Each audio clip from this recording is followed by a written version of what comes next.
udah pakai aja terakhir kali. Setelah ini gak usah pakai. Tapi saya ingat firman Tuhan, selalu berdoa, berjaga-jaga dan berdoa lah, supaya engkau tidak jatuh dalam percobaan. Baru terbuka mata kita kan, mata rohani kita. Banyak salah, rugi kali aku. Kenapa nggak dari dulu saya belajar firman Tuhan ya? Kenapa kamu begini, saya bilang gitu. Nah, jadi saya lihat dia terus menangis gitu ya, menangis, tertarik gitu ya, dan mengalami perubahan. Sekarang udah pendeta dia.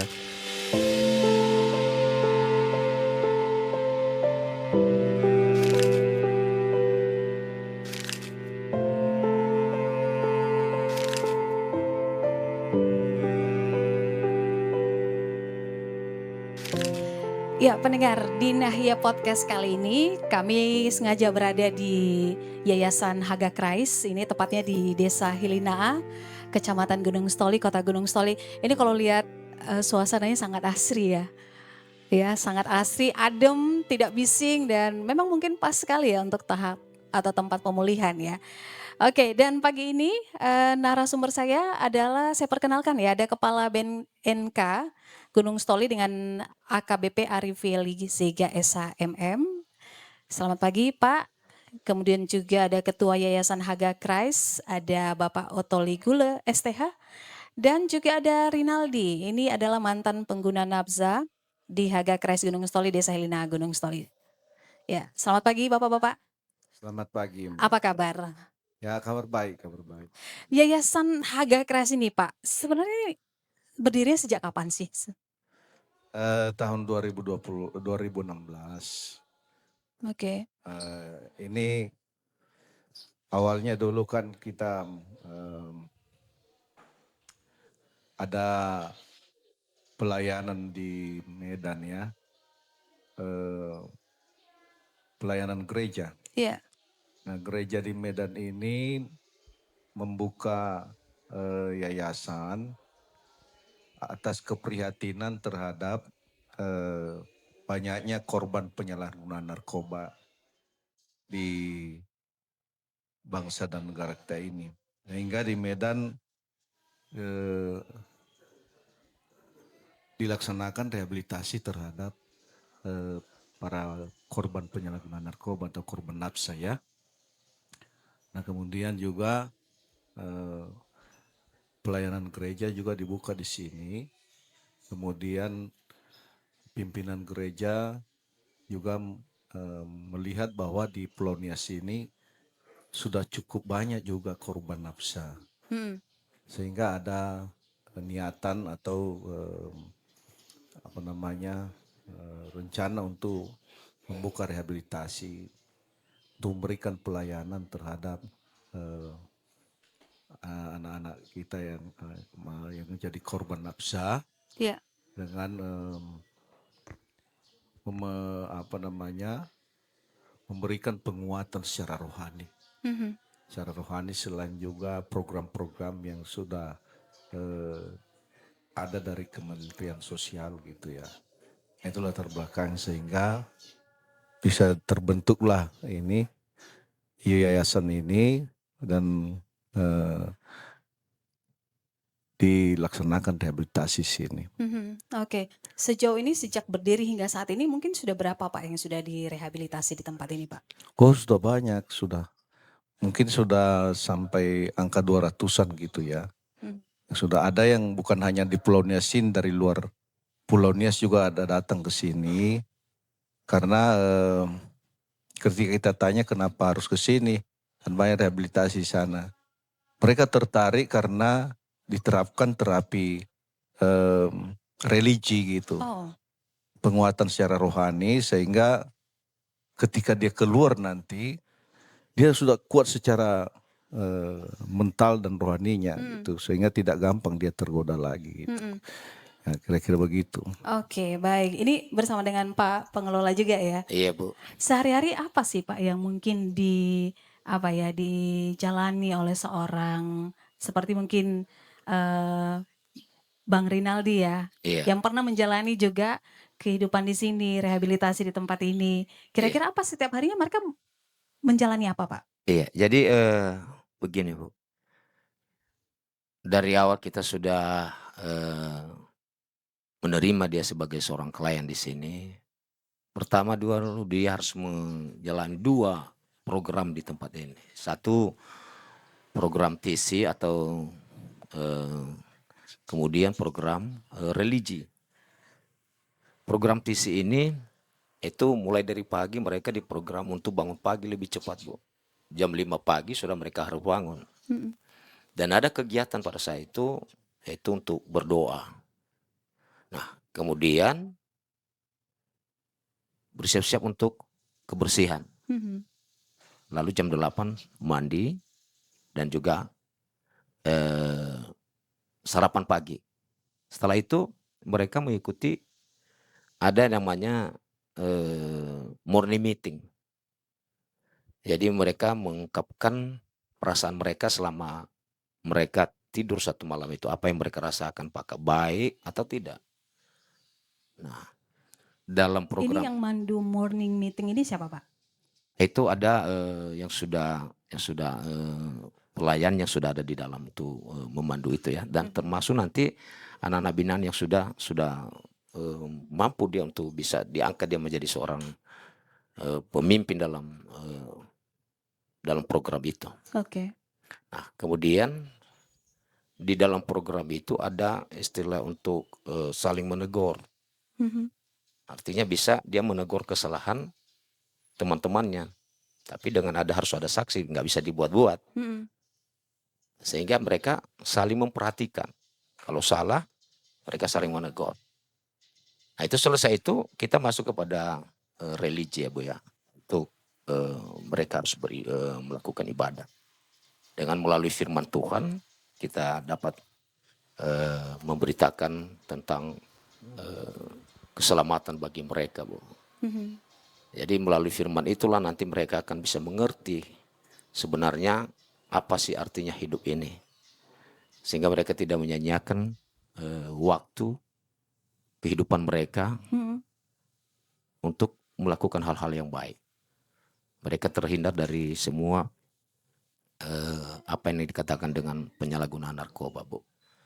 Nah, kemudian sampai jam 12 siang, istirahat siang, makan, dan mulai dari jam Sabtu nanti istirahat sampai jam 2. Nah, jam 2 ke jam 5 itu ada kegiatan lagi. Nah, kita akan mengadakan kegiatan seperti kegiatan terapi psikososial, kegiatan apakah catur, voli, atau juga bisa mungkin ada salah satu klien yang butuh dia konseling. Nah, disitulah kegiatan sorenya itu. Sampai nanti mereka sore itu melakukan kebersihan lagi, dan namanya itu membersihkan tempat yang mungkin selama tadi siang itu ada yang kotor ya.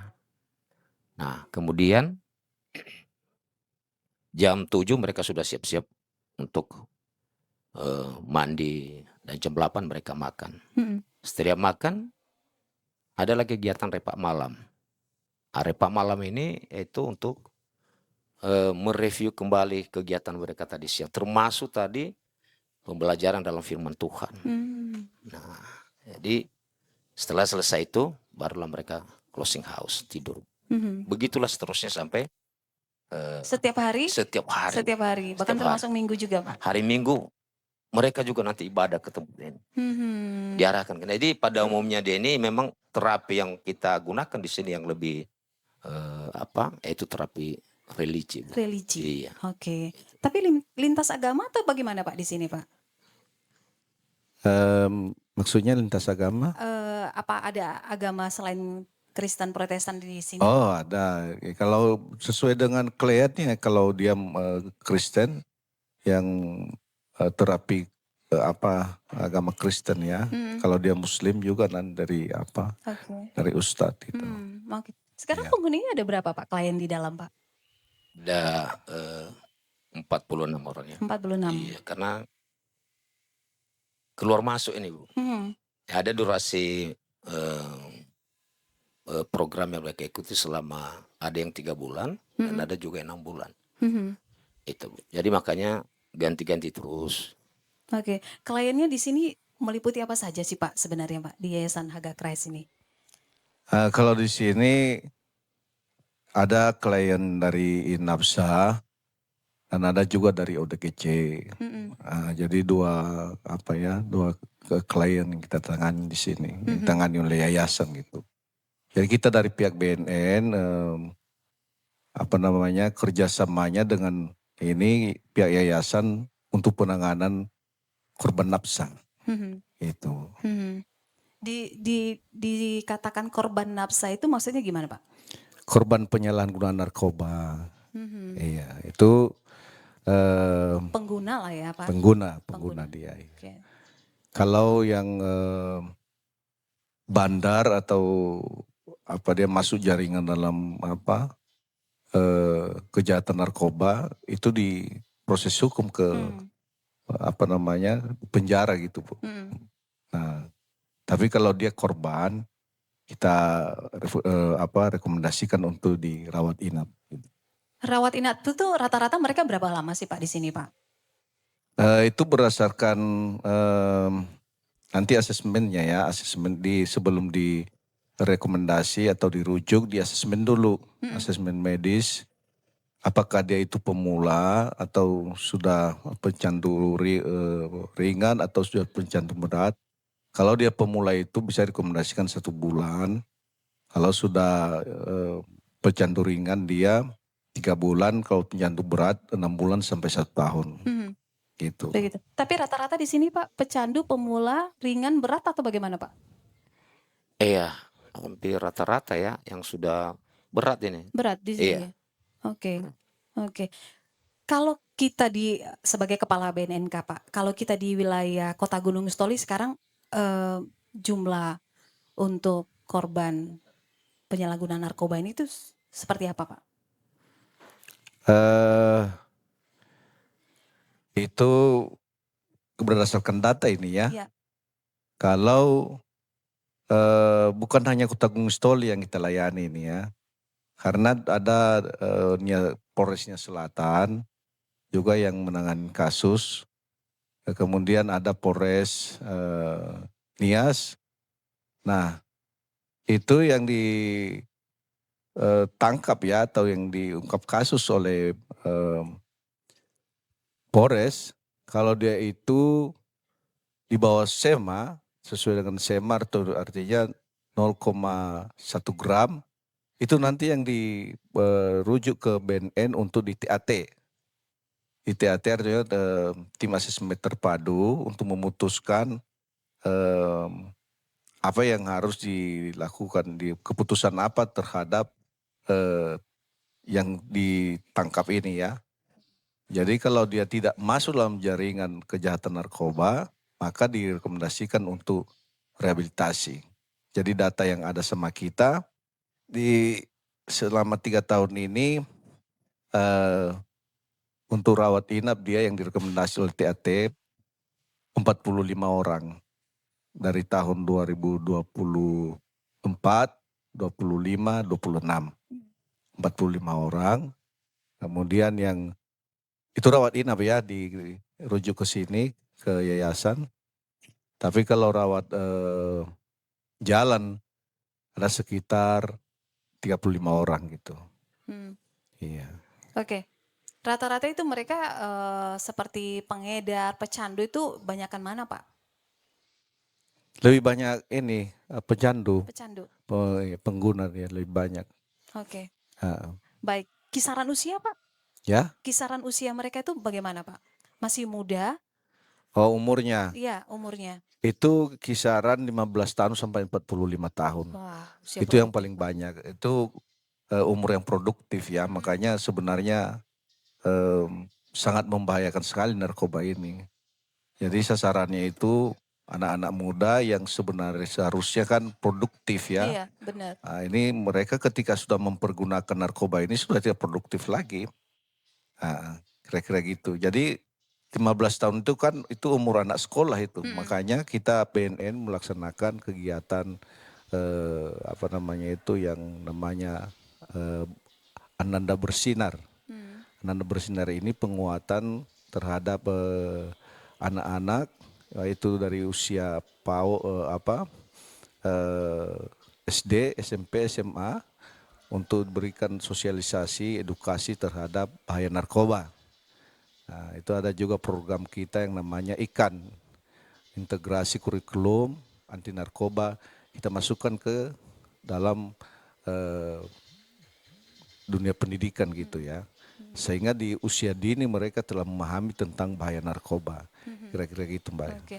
Ada peningkatan nggak Pak dari tahun ke tahun untuk jumlah pecandu narkoba ini Pak? Kalau ke tahun cenderung meningkat. Meningkat. Ya. Meningkat itu. Oke.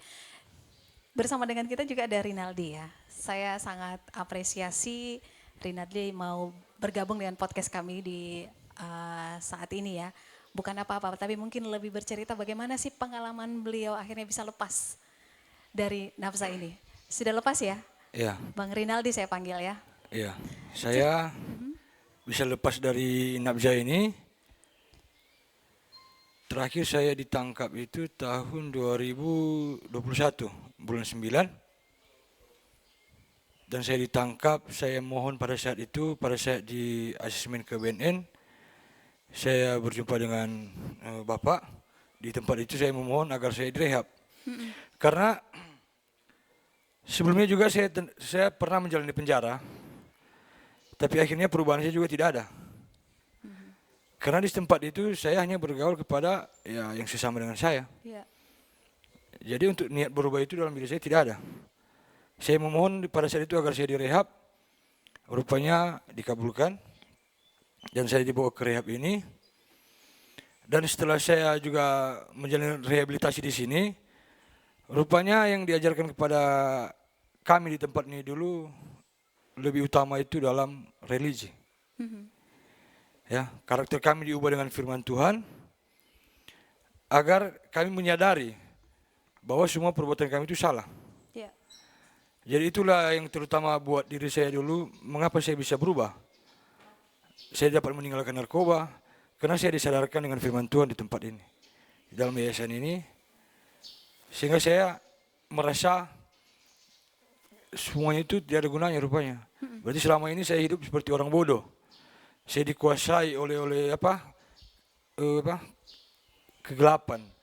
Kegelapan itu maksudnya kan selama saya hidup di luar dulu, saya hanya tahunya itu di dunia malam, pemakaian narkoba, minum.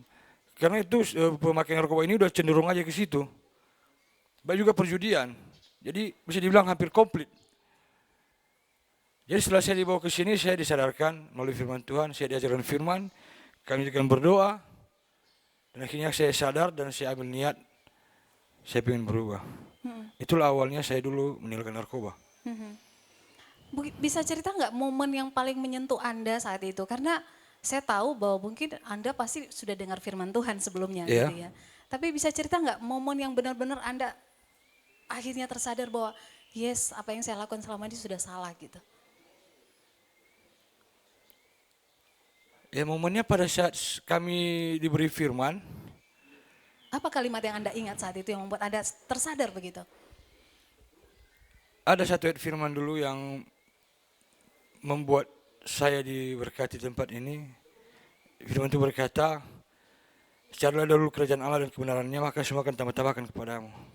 Jadi selama saya di luar dulu berarti saya sadar yang saya cari itu bukan keselamatan, tapi yang membuat saya hampir binasa. Saya berkata, kenapa saya berkata saya hampir binasa? Karena kalau saya berkelanjutan dengan narkoba ini, saya otomatis nantinya pelan-pelan uang habis, bisa stres, saya juga bisa mati, karena udah nggak terkontrol lagi, ya kan? Tapi saya disadarkan di sini dengan firman itu. Firman itu berkata, agar kita dulu mencari Tuhan, karena Tuhan Yesuslah yang telah menyelamatkan kita dari dosa. Dia yang telah menebus kita dari dosa. Dia dulu disalibkan karena untuk menebus kita. Jadi firman itu yang membuat saya tersentuh. Berarti saya selama ini sudah salah yang saya cari ini dalam hidup saya. Saya yang mencari dulu itu yang untuk bikin saya binasa. Saya bodoh selama ini. Jadi setelah saya sadar dengan firman itu, Ya saya berubah, saya tinggalkan. Saya ingin menjadi hidup lebih baik lagi. Saya ingin berguna pertama dalam keluarga saya dan di orang-orang sekitar saya. Makanya saya di sini belajar firman. Dan setelah itu, puji Tuhan juga saya dipanggil oleh Bapak di tempat ini. Setelah saya menyelesaikan program saya dipanggil untuk bekerja di tempat ini. Untuk melayani juga saudara kami yang sama seperti saya dulu. Yang telah mempergunakan narkoba, yang hidupnya rusak dikarenakan narkoba. Ya, dulu saya diangkat di sini sebagai security. Dan bertahap sekarang saya sudah menjadi program manager di tempat ini. Ya. Itu semua karena bukan kuat saya, tapi itu semua karena berkat Tuhan Yesus kepada saya. Karena juga saya selalu melayani saudara kami di tempat itu. Saya selalu memberitakan macam mana saya dulu hidupnya. Macam mana dulu saya hancurnya. Dari titik nol sampai bangkit saya kembali. Itu semua saya beritahu kepada mereka. Sambil kami juga belajar firman di dalam. Itulah kegiatan kami. Bahkan saya dengar Anda bukan hanya sekedar pengguna, Anda bandar malah. Ya, dulunya saya juga jualan. Makanya juga saya dulu ditangkap ya masuk penjara. Saya udah pernah masuk penjara itu 3 kali. Kenal narkoba dari tahun berapa? Dari usia 2007, usia berapa? masih SMA. Jadi kebetulan itu dulu saya, maksudnya gimana ya. Dulu sama saudara ini bandar dia. Jadi saya dekat dia sama dia itu, saya sebagai kaki dan langsung pengguna gitu. Jadi ya narkoba yang 3 macam itu ya udah saya jalani semua, itu baik ganja, ekstasi dan sabu-sabu. Wah. Luar biasa kisah hidup Anda ya. Jadi ketika Anda saat itu tertangkap atau bagaimana? Sehingga Anda meminta saat itu untuk saya direhab saja deh. Saya saat itu tertangkap. Tertangkap. Ya, Mungkin kalau nggak tertangkap, nggak seperti ini ya? belum tentu. Tanggal berapa itu saat itu?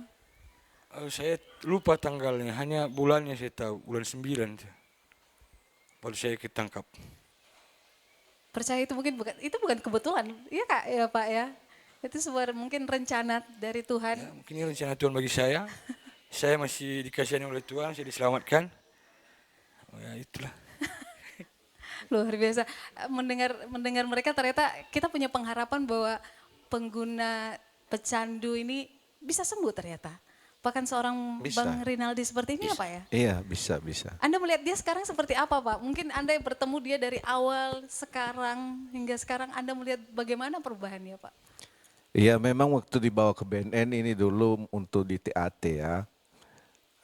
Kami sudah kumpul di situ. Kemudian dia di sebelah sana pas di hadapan saya cuma melihat dia aja.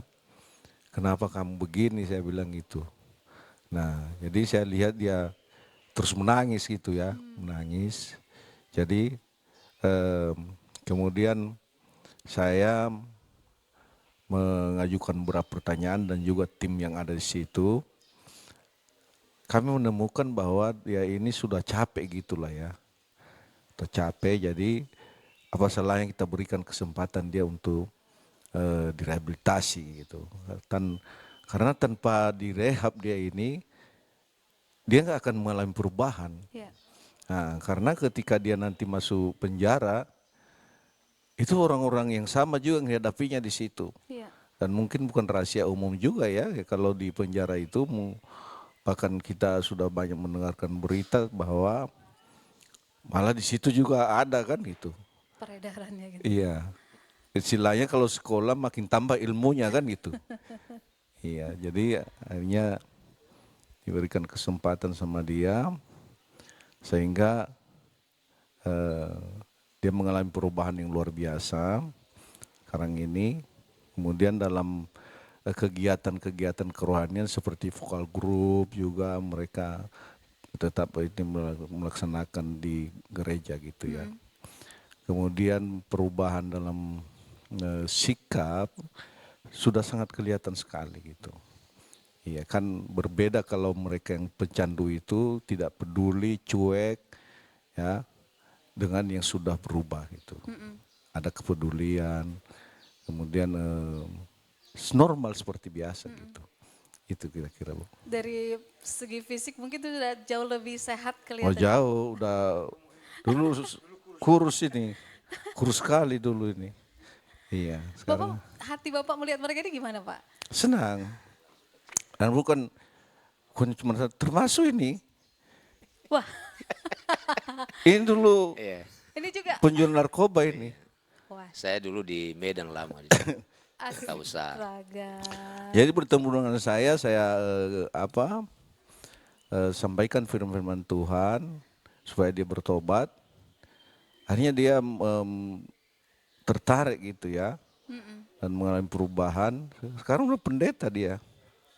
Iya. Wah, Ada sekitar 5 orang pelayan kita di sini yang mantan narkoba juga. oh, oke. Iya. Oke, sebagai kepala BNNK, kemudian juga berkecimpung di Yayasan Haga Christ ini, saya banyak orang yang sudah dengar firman Tuhan kan Pak sebelumnya, tahu kebenarannya. Ya. Kemudian jatuh menjadi pecandu, pengedar. Tapi apa yang membuat mereka berubah ketika mereka ada di sini? Saya pikir firman Tuhannya tidak berbeda bukan? Tapi apa yang membuat mereka bisa berubah Pak di tempat rehab ini Pak? Mereka dilibatkan dalam kegiatan pelayanan secara aktif. Sehingga hidupnya di situ. Ketika mereka bergaul dengan dunia luar, mereka tidak tertarik lagi karena udah hidupnya di sini. Ditambah dengan penguatan secara firman Tuhan gitu. Dia sudah tertanam dalam hatinya, dalam batinnya. Itu udah dipegangnya. Gak tergoyahkan lagi dia. Benar. Iya. Oke, luar biasa ya. Nah, Karena jadi memang harus dilibatkan secara aktif gitu. Bukan hanya menjadi anak pelayanan pasif, aktif gitu. Jadi anak-anak yang tadinya pecandu berat pecandu berat yang bahkan sudah mau bunuh diri gitu ya. Bunuh diri. Ya ketika kita memberikan terapi religi, mengalami perubahan yang luar biasa dan hampir setiap hari mereka ada persekutuan doa gitu. iya, oke. Sehingga kalau tadinya setiap hari mereka dalam persekutuan dengan nafsa, narkoba, sekarang udah beralih ke persekutuan dengan hal-hal yang positif. Jadi berganti kegiatannya itu. Oke. Ya. Tapi mungkin ada yang nggak tahan juga kan Pak ya? Saya dengar mungkin ada juga yang akhirnya menyerah nggak mau atau kabur seperti itu Pak. Tapi bagaimana ada orang yang akhirnya Nah karena begini persoalannya, yang dirawat di sini kan tidak semuanya pelayanan di sini mereka punya gereja masing-masing. Jadi memang kita sampaikan supaya nanti keluar dari sini harus melibatkan diri dalam pelayanan. Tetapi ketika mereka keluar, mereka tidak masuk dalam kegiatan itu, sehingga akhirnya bebas lagi dan terpengaruh lagi. Kira-kira begitu. ada yang kembali setelah direhab kemudian masuk lagi nggak Pak di sini Pak? Ada. Balik lagi gitu ya? Iya ada. Ada yang seperti itu. Ya itu betul itu Bu. Ada sudah 2 kali direhab, ada yang 3 kali direhab. Jadi memang karena saya sendiri ya, menurut pengalaman saya sendiri, saya memang mantan pemakai narkoba. Berapa ya. lama Pak? Berapa tahun? Sudah lama itu Bu. Berapa tahun makainya Pak maksudnya? 5 tahun. 5 tahun. Iya, Oke. 5 tahun itu ya. Jadi saya juga hampir bunuh diri gitu. Nggak ada lagi artinya gunanya hidup ini kan. Jadi saya berjumpa dengan Bapak, saya diterapi dengan religi melalui air firman Tuhan. Disitulah saya mulai dipulihkan kembali. Rupanya ada yang bisa saya pegang dalam hidup saya ini. Orang Ada kalau bisa misal menolong lagi saya. apa kan Pak ya, kalau pecandu kalau dengar firman mungkin merasa, aduh ini apa sih firman gitu loh. Tapi apa yang membuat Bapak saat itu, mungkin seperti Bang Rinaldi Iya. tadi ya. Jadi saya membuat itu tertarik dengan itu karena pas dengan apa problem yang saya alami. Oke. Sehingga ada jalan keluarnya melalui ayat firman Tuhan itu. Karena firman Tuhan memang menjawab segala persoalan kita Iya. ya Pak ya. Ya Betul. benar. Termasuk Bapak saat itu Iya, ya. betul. Nah, jadi begitu saya mendengarkan kebenaran firman Tuhan itu dari beliau, saya tersentuh hati saya. Rupanya masih ada harapan lagi untuk saya. Karena saya itu kan bukannya dari segi narkoba saya yang saya lakukan dalam hidup saya. Setiap kejahatan yang saya lakukan. Saya orang betul-betul orang pedosa. Tapi ketika saya mendengar firman Tuhan bahwa Yesus datang itu bukan mencari orang benar. Tapi mencari orang yang berdosa supaya bertobat. Lalu saya bilang, oh, berarti saya lah itu. Disitulah awalnya saya mulai belajar firman Tuhan.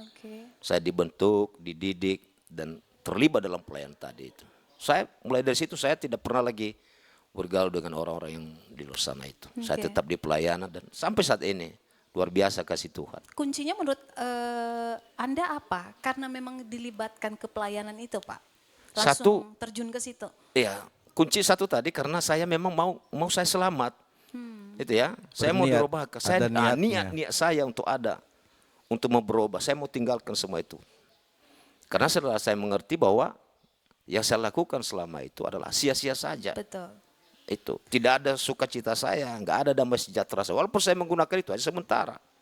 Hari-hari pertama gimana Pak ketika mengikuti rehab itu? Masih ada keinginan untuk keluar apa sih ini? Atau ketika ada keinginan untuk memakai lagi? Sudah pasti ada itu. Ada godaan-godaan gitu. Godaan itu ya, Tapi saya ingat saya mau selamat. Itu saya pegang saya. Saya nggak mau lagi melibatkan diri ke hal-hal itu. Apa setiap pecandu narkoba itu Pak? Ada titik ketika mereka sudah jenuh, sudah capek dengan semua ini Pak, sehingga mencari pertolongan Pak. Iya, kalau dia sudah niatan bunuh diri itu sudah titik jemuhnya itu. Titik jenuh. Iya. Jadi ketika dia punya harapan bahwa dia akan baik lagi, di situlah tadi titik baliknya. Tapi harapan itu dari mana? Siapa yang beri harapan itu? Siapa yang meyakinkan kita tentang hal itu? Makanya kita di BNN ada program pemberdayaan ya masyarakat, melibatkan tokoh-tokoh agama untuk melakukan pendekatan terhadap umatnya, ya, jemaatnya yang mengalami masalah narkoba. Bukan malah dijauhi ya Pak ya? Jangan jauhi. Ya, saya juga dulu pernah mengalami itu ya. Dulu saya masih lajang gitu ya. Tapi harus seorang pendeta yang memberi perhatian kepada saya. Setiap hari. Saya seperti anaknya gitu. Jadi berikan pengharapan dengan terapi firman Tuhan. Sehingga akhirnya saya bisa membedakan mana hidup yang benar, mana yang hidup yang tidak benar gitu ya. Mana yang menghancurkan kita, mana yang bisa menyelamatkan hidup kita. Sehingga dari proses itu kita bisa terlepas dari jeratan narkoba ini. Nah itu kita sampaikan kepada tokoh-tokoh agama, dari khususnya kita di Nias ini, pendeta, ustadz, itu sudah sering kita kumpulkan itu. Kita kasih bahan-bahan untuk sosialisasi anti narkoba itu supaya kita sampaikan jangan dibenci mereka yang jauhi.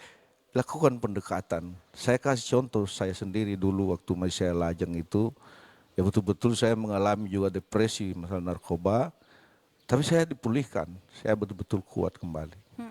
Itu kira-kira. Oke, Rinaldi, kalau Anda melihat sekarang yang ada di sini, klien di sini dengan mungkin mereka pecandu narkoba, Anda bagaimana melihat mereka? Karena Anda kan sudah menjalaninya. Dan mungkin mereka dengan kekeras kepalaan mereka masih tidak mau berubah kayak gitu. Anda bagaimana mendekati mereka? Ya, saya mendekati mereka itu saya panggil. Ya, kami sambil bahas firman, karena di dalam kami terus bahas firman. Dan sambil beri kesaksian. Macam mana yang hidup saya dulu itu saya bilang tadi, macam mana hidup saya dari nol dulu, dari titik terendah saya, sampai detik ini. Di mana dulu titik terendah saya itu sampai dekat orang-orang sekitar saya nggak jadi percaya, dalam keluarga saya tidak dipercaya. Macam mana mau dipercaya? Orang saya udah masuk penjara, udah menggunakan narkoba, uang hancur, ya kan? Jadi itu semua jadi kesaksian saya kepada mereka. Pada saat manggil mereka kita berkumpul, saya membahas firman, saya memberi kesaksian kepada mereka. Itulah cara-cara saya untuk mendekati para anak saya ini. Saya menyarankan mereka pelan-pelan. Ya memang sih terkadang ada yang betul-betul disadarkan. Ada juga memang seperti yang dibilang Pak Gulet tadi, setelah keluar dari sini ada juga yang mau kembali, relapse. Dia rehab itu memang ya sama tadi seperti bilang beliau, mereka tidak terlibat lagi dalam pelayanan, dalam ibadah, mereka hidup bebas kembali. Ya kalau seperti kayak kami ini, bekas dari pecandu ini, kalau kami kembali dari rehabilitasi, hidup bebas, bergaul dengan yang lama, saya bilang gimana ya, 90% lah, pasti kembali lagi. Iya. Saya tidak bilang 100 tapi 90%, pasti kembali lagi. Ya karena juga perubahan saya dulu, saya bisa tinggalkan itu, saya terus dilibatkan pelayanan di tempat ini. Semua teman-teman saya dulu itu saya jauhi, saya Putus tinggalkan, kontak. putus. Ya karena keselamatan saya bukan pada mereka ada, tapi kepada Tuhan. Makanya saya tinggalkan semua itu. Jadi total Anda berapa lama di rehab? Saya dulu di rehab 6 bulan. 6 bulan. Ya. Dan 6 bulan sampai sekarang bersih. Saya dulu di rehab itu 2021 ya. Saya selesainya 2022 bulan 3. Dari situ saya sudah selesai rehab. Saat ini saya telah melibatkan diri saya dalam ini bagi kami sudah termasuk pelayanan. Kami di sini bukan pekerja, tapi kami anggap diri kami ini sebagai pelayan di tempat ini untuk melayani saudara kami juga yang telah melakukan penyalahgunaan seperti kami dulu, sebagai korban. Oke. Jadi Bang Rinaldi setelah rehab langsung di sini mengabdi. Iya, artinya masih ada juga, ada sedikit lagi dijalani, dia masuk ke sisa apanya ya, sisa hukumannya dulu di penjara berapa bulan, 1 bulan ya. 1 bulan Pak. Di situ juga dia mengalami godaan di situ. Nyaris-nyaris. Ya, nyaris. Nyaris. Tapi dia ingat Tuhan. Oke. Nah, karena memang kita sudah menempahnya itu dengan pembelajaran firman itu tadi. Memang betul-betul firman itu yang bisa membuat kita jadi kuat kembali, jadi kokoh kita, nggak tergoda. Apa yang membuat Anda tergoda? Hampir tergoda di. Yang membuat saya bertegoda pada saat itu, kebetulan saya pada saat pindah ke lapas, karena hukuman saya dulu itu ya 8 bulan, tapi dipotong masa saya rehabilitasi 6 bulan. Selebihnya saya menjalani lapas. Pada saat itu saya masuk di lapas, masuk ke kamar, kebetulan barang haram itu masuk ke kamar kami pada saat itu. Ya jadi macam manapun ya, dibilang saya juga hampir dibilang senior di situ, karena itu udah saya ketiga kalinya masuknya. Ya. Jadi macam manapun mereka di situ segan. Oke. Jadi apa yang ada di situ pasti mereka keluarin, dan barang itu ditunjukkan kepada saya. Jadi gimana? Ayo kita pakai, kata mereka. Memang hati besar saya berkata, udah pakai aja terakhir kali. Setelah ini nggak usah pakai. Tapi saya ingat firman Tuhan, selalu berdoa, berjaga-jaga dan berdoa lah, supaya engkau tidak jatuh dalam percobaan. Saya sadar, ini iblis ini. Enggak. Saya tolak semuanya. Saya bilang tidak. Keren banget. Ya, tapi kalau saya di situ kembali, make sekali aja, Udah. pasti ya Balik lagi kenal balik ya. lagi. Wih. Udah otomatis. Dan Tapi ya, selesai yang kemarin itu kan. Puji Tuhan, Wah. karena saya tadinya di sini sudah dibekali oleh firman Tuhan, saya kuat. Saya bisa bertahan. Sehingga sampai detik ini saya sudah lolos.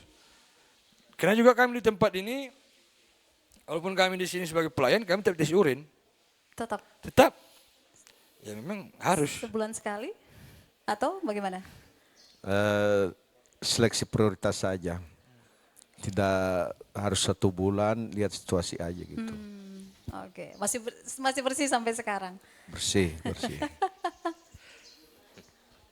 Oke, bagaimana orang tua melihat Anda sekarang?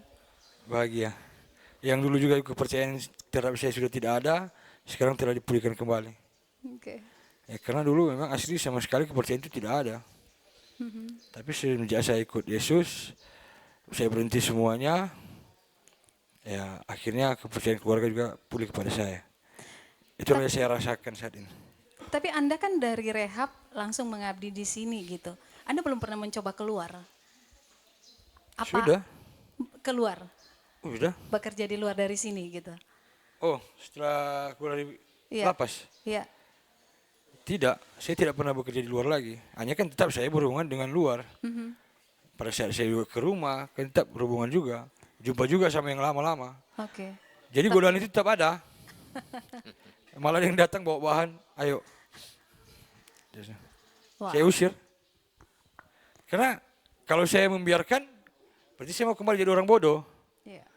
Ya, kita untuk melawan narkoba ini kita nggak bisa kasih dia ruang. Jika kita kasih dia ruang, ya siap-siap aja. Artinya masih ada pecandu yang tidak sembuh-sembuh menurut Anda apa permasalahannya menurut Anda dari kacamata Anda gitu?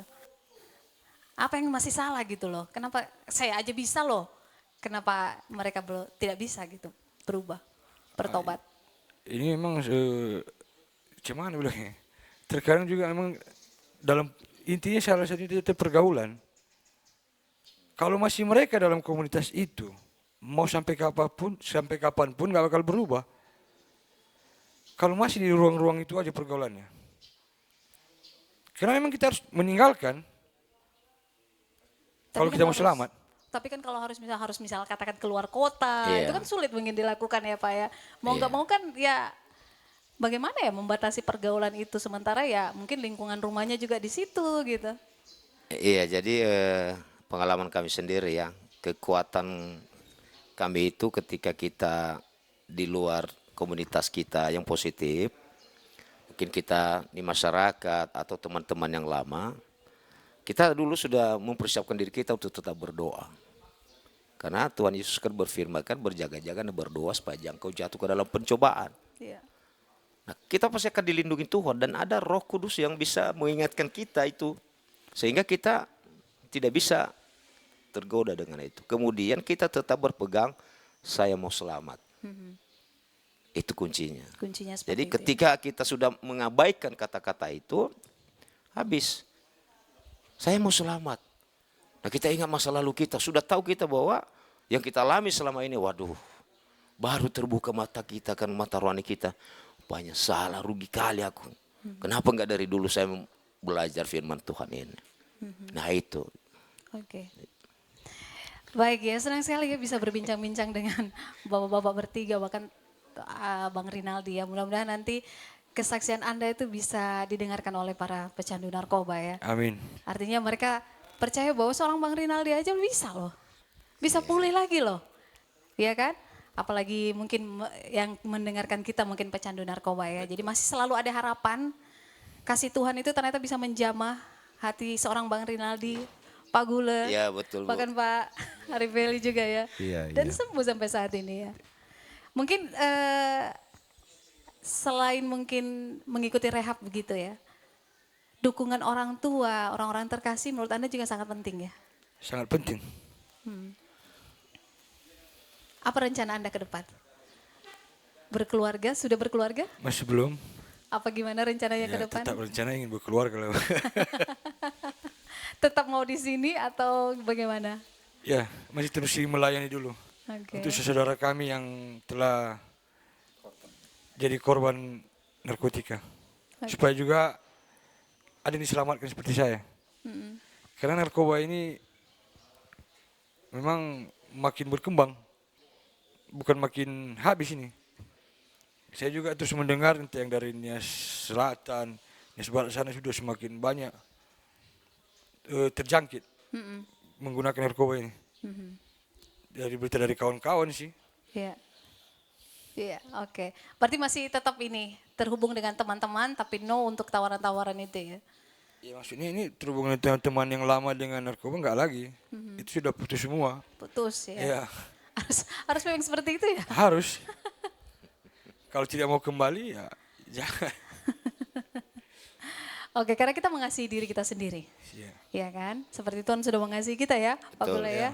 Seperti itu ya. Jadi terima kasih sekali lagi bisa hadir di podcastnya kami, bahkan bisa ada di lokasi Yayasan Haga Christ dengan yang asri seperti ini. Saya pikir kita datang aja kita sudah adem Pak di tempat ini ya. Sudah gimana sama ya perasaannya mungkin ketika tiba di sini pertama kali ya. Iya, Bu. Iya ya, tenang kayak gitu, tidak bising seperti itu ya Pak ya, dan benar-benar bisa mendekatkan diri lah kepada Tuhan gitu ya. Jadi terima kasih Pak Arifeli. Ya, terima kasih. Ya, terima kasih Pak Gulo juga. Terima kasih Bu. Dan juga Bang Rinaldi. Terima kasih. Bu. Yuk kita bisa nggak kita doa sebelum kita tutup podcast ini ya? Kita berdoa untuk di luar sana masih ada pecandu-pecandu narkoba kan Pak ya? Iya. Yang mungkin harus diingatkan bahwa kasih Tuhan tuh bisa loh memulihkan Anda gitu ya. Iya. Ya, seperti jadi yang pernah sepelekan apa sih firman Tuhan, apa sih Alkitab? Enggak, ini udah bisa loh. Ini pekerjaan Tuhan, karya Tuhan yang luar biasa dalam hidup Pak Gul sama Bang Rinaldi bukan, dan itu berhasil gitu. Pemulihan saat ini. Boleh Pak kita berdoa Pak? Boleh. Bapak mungkin atau siapa Pak? Iya. Arifelu, Boleh. kita berdoa Pak. Ya, mari kita berdoa ya. Bapa kami yang di sorga, kami bersyukur buat waktu yang indah. Kau anugerahkan kami boleh berbincang-bincang tentang bahaya narkoba yang sedang melanda bangsa dan negara kami Indonesia. Oh Tuhan, kami telah melihat dan menyaksikan betapa Engkau mengasihi para korban, beberapa yang sudah direhabilitasi di tempat ini oleh karena kuasa firman-Mu dan jamahan kuasa Roh Kudus mengubahkan mereka sehingga menyadari keadaan mereka yang sebelumnya, yaitu bahwa mereka sesungguhnya telah menjadi korban dan mereka itu menyadari bahwa itu hal yang membinasakan sehingga mereka mengalami perubahan yang luar biasa, tidak lagi mau melibatkan diri dalam hal-hal kejahatan narkoba, baik juga dalam penyalahgunaan narkoba, sehingga mereka boleh memuliakan Engkau, melayani Engkau, bahkan juga menjadi berkat untuk bangsa dan negara kami. Kami juga berdoa Tuhan buat bangsa dan negara kami, masyarakat dan para pecandu, baik para korban, kiranya Tuhan menjamah mereka boleh mengalami kesempatan juga untuk mengalami perubahan, pemulihan, sehingga bangsa dan negara kami ini tidak akan menjadi bangsa yang nantinya ke depan kehilangan masa depan atau generasi muda yang menjadi korban penyalahgunaan narkoba. Kami semua mengabdikan diri kami untuk melayani saudara kami yang bersedia untuk dilayani dalam firman Tuhan, baik juga dalam rehabilitasi, sehingga semakin banyak yang dipulihkan. Terima kasih Tuhan buat RRI juga yang telah meliput acara ini. Kau berkati supaya RRI menjadi berkat dan memberikan informasi secara luas kepada masyarakat bahwa penyalahgunaan narkoba itu adalah sangat berbahaya. Terpujilah Engkau Bapa, dalam nama Yesus kami berdoa, kami mengucap syukur. Haleluya. Amin.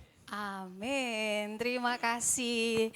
Pendengar, jadi kita semua punya jalan cerita masing-masing berbeda-beda. Ada yang baik, ada yang lurus, ada yang lancar-lancar saja. Tapi mungkin ada yang berkelok-kelok seperti Bang Rinaldi, Pak Gula. Tapi percayalah bahwa Tuhan selalu ada untuk kita, memulihkan kita. Asal kita siap membuka diri untuk dipulihkan. Terima kasih sekali lagi dan sampai di sini Nahya Podcast. Sampai jumpa.